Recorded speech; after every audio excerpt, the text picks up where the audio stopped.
یاد رکھو جو بھی غلطی کرے گا، جو ظلم کرے گا، اس پر اس کی پکڑ ہوگی، الا یہ کہ وہ واقعی صحیح معنی میں توبہ کرے، استغفار کرے۔ اگر وہ ایسا کرے گا تو اللہ تعالیٰ توبہ قبول فرماتا ہے، جبکہ اس کی شرائط پوری ہو۔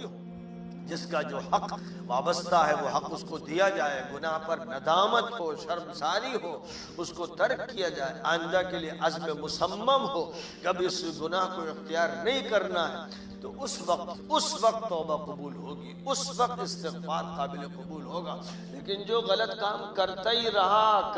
رہا دم آخر تک ظلم ہی کو اختیار کرتا رہا، غلط روش کو اپناتا رہا، اس کی معافی کا سوال نہیں۔ قرآن پاک میں اس کی بھی صراحت کر دی گئی ہے کہ لیست التوبۃ للذین یعملون السیئات، جو لوگ برائیاں کرتے رہتے ہیں یہاں تک کہ موت کا وقت آ جاتا ہے، تب کہتے ہیں لا توبہ لا توبہ، فرمایا گیا ان کے لیے توبہ کا دروازہ بند کر دیا جاتا ہے، ان کی توبہ قبول نہیں کی